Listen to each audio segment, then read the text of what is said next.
Gary, thanks very much for joining us on another week of Borough TV. Thanks, Cam. Unlike the previous week against Sandringham, we got off to a very strong start, I thought, against Essendon, kicking 5 goals to 1 in the opening term. Yes, we did, and look, that's probably our best first quarter for quite some time, and it was a bit of a pressured game, no doubt, but early on I thought both sides were really, and it was going to be a bit of a trend for the day, was how many stoppages were going to be throughout the course of the match. And I thought for probably the first 12 to 15 minutes, it was evident that both sides are reasonably well matched up, and of course they are fairly even. And then the latter part of the first quarter, we really hit our straps and we got some good ball use. I thought the way we moved the ball from defence into our forward line gave our forwards a real genuine chance, and we converted, and as you said, it was 5 goals to 1 at quarter time. So I thought it was just the start we needed, because Essendon's form over the last month has been very, very good. Scoring became extremely difficult in the second term once the rain set in. A 3-goal half-time lead felt like a reasonable reward for our effort. Yeah, I thought so. We were able to look at our defensive mechanisms and say that they were pretty strong. At half-time, I thought we possibly could have been a goal or two further in front. I thought early times in the second quarter, our ball use coming into our forward 30, 40, 50 metres out from our goal was really shabby, to say the least, and they were just able to take a controlling mark. And of course, the rebounding factor in the modern day game across half-back puts the opposition into attack very, very quickly, and I just felt we didn't play with a lot of purpose in that first half of the second quarter, and that probably allowed them to get a couple of cheap goals. And even though at half-time I still felt we were controlling the game, but there was areas that we needed to improve in, and then unfortunately we got the message going out at half-time that Dale Whelan had actually done some ligaments in his ankle, and he wasn't going to be able to come back on at all for the second half. In his milestone game, Marcus Merigliani had a tremendous start to the match, I thought. Yeah, he did. And look, really, our whole defence, if you look at what they've been able to do for what have we now played 12 games, I think there's only been one match where the opposition have scored in excess of 100 points, and that was Footscray, who obviously their form over the last 7 weeks has been very, very good. And when you look at what we're able to do for the first 3 quarters, we'd kept a really strong Essendon side to only 5 goals for the match. So once again, Merigliani, Sam Fleming just had a wonderful game. Damien Mercedes has been really consistent now that he's got an appreciation of what it's like to be at VFL senior level. Dan Noonan, I thought, was really important. He came back after having a week off with illness. And of course, Luke Tynan was doing a fantastic job as well, and Marcus Davies. So that back 6 that we generally have, back 7, you throw Hugh Sandilands in now, has been really, really good for us over the course of this year. Well, just on that, once again, our defensive group were superb in restricting the Bombers to just 5 goals up to 3-quarter time. Absolutely, and of course then we then set our course on just trying to keep applying that pressure, and at 3-quarter time being 5 goals up, I was reasonably happy with the performance. With 1 quarter to go, we had a 30-point lead, but Essendon kicked 3 goals in the first 6 minutes of the 4th quarter. Talk us through the final term. Yeah, it was certainly a strange one, although if you think about Essendon's form, they have been actually able to finish really, really well, and they lost a close one to Werribee by a point. They were able to come from 31 points down against Frankston 3 weeks ago and were able to draw that in fairly windy conditions. And their performance last week against Box Hill, who have been really at the top of the ladder for all of this year, was another terrific effort. And for them at 3-quarter time, they played a brand of footy which was about attack, take the initiative. They took the game on. They won a lot of stoppages. We unfortunately found ourselves under enormous pressure, and I think a lot of it was, once again, that we just couldn't find an avenue into our forward line. We couldn't lock the ball in. I think we wasted a little bit of the ball, and they were able to counter-attack, and with their stoppage work increasingly being positive for them, it just put everyone under a lot of pressure. And of course, the more times you get it inside your forward 50, in relative terms of not a lot of pressure, because I think at the end of that last quarter they went in 11 times and scored 7 goals, 3. So we just couldn't win 50-50s, and of course you find yourself under enormous pressure, and we only went in 7 times and ended up scoring 3 goals, 1. So thankfully right at the end with about 2 minutes to go, Toby Pimwell got a terrific clearance, deep entry. Dan Connors got a free kick and were able to hold on for another 2 minutes and win a very close game. Mr. Consistent, Sam Fleming, is like the goalkeeper, isn't he, in the back line, had another good game, but Mitch Wolferton I thought was very good. Yeah, Sam's just a gem. Like, he's certainly been one of our very, very finest players for quite a number of years now, and his form over the last 6 to 7 weeks has been outstanding. Mitch Wolferton is slowly getting back to the form that we know Mitch is capable of. He just adds a little bit of difference to us with his speed and his ball-winning ability. And I thought Toby Pimwell too was terrific once again. His clearances in very tight, heavy conditions. And again, we're very, very thankful that he was able to pounce on that last centre clearance and, of course, or second last centre clearance, and then get that deep entry as mentioned. So, no, those conditions would have certainly suited Toby. And we just needed contributions from guys because it looked at one stage there like we could have lost the match. Another encouraging display from Damien Mercedes. He really adds a different dimension in our back six. Absolutely. And I think the confidence that he's got now with him being able to consistently play, he's got his body issues out of the way. He had a terrific pre-season, and I think that goes hand in hand with keeping your form at a high level. And I've been very happy with Damien now. He's been able to force his way into the side. He's kept his position, and he does construct a lot of really good positive play and rebound for us across defence because he uses the ball so well. And even too, if you think about our second gamer in Scotty Clark, who had to go into the ruck because David Fanning had to come off with a leg injury, which we didn't really know too much about at that time. And I think he had to virtually ruck for about the last 10 to 12 minutes of the game. Can you pinpoint why we are having these lapses in certain times and giving the opposition a sniff? Yes, I think when we look at what the game is about today, it's a lot about momentum surges, whether you can keep it or whether you can get it back off the opposition or vice versa. And I really thought on Saturday, if you look at the dominance of their ruck and also to their stoppage players like Dusha, Jeddah, they were really important at actually winning the ball, and we really, I think, became a little bit reactive to the situation rather than still taking the game on. And when we had to cover the loss of a couple of players, I think we got a little bit tired too in that last quarter, and it was such a hard game because of the nature of the conditions with the rain, the wind, and just the heaviness of the ground. So I think they all took a bit of a toll, and it's obviously the situation is that you're also coming up against full-time footballers primarily every week. But having said that, we've got wonderful resolve, wonderful resilience, and we're still managing to win games, although I don't think we're playing at our best. And if you look at our development team, it had Adrian Bonadeo in the side, James Magner in the side, Josh Capone unfortunately hurt his calf again, so he might be missing for another few weeks now. Will Johnson's in the reserves at the minute.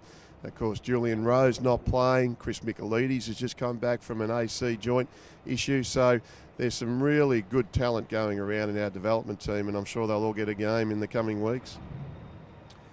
The big picture is now we have a 10-2 record, but this week we take on an improved Coburg. Yeah, no doubt, and of course they were very good against Williamstown yesterday, so it was only a 2-goal loss by Coburg. Peter German's done a wonderful job with having them be super competitive every week. So this is another home game for us.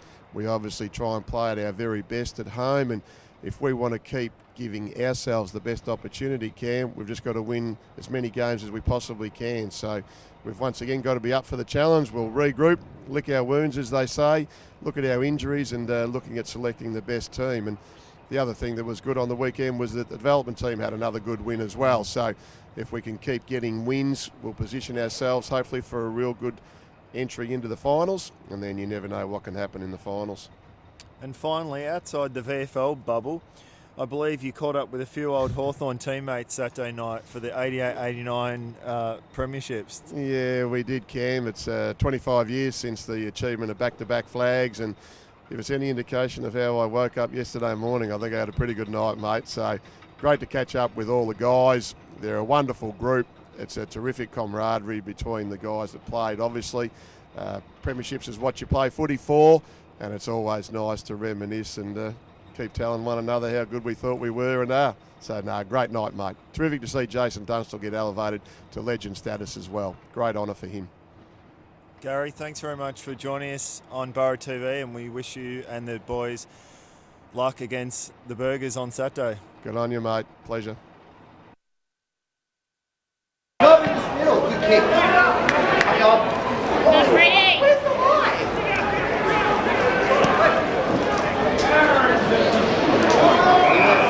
Oh, not ready.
Ladies and gentlemen, that's full-time final score. Victorious, your Port Melbourne Borough, 13-8, 86. Essendon 12-10, 82. Borough TV is a Port Melbourne Football Club production.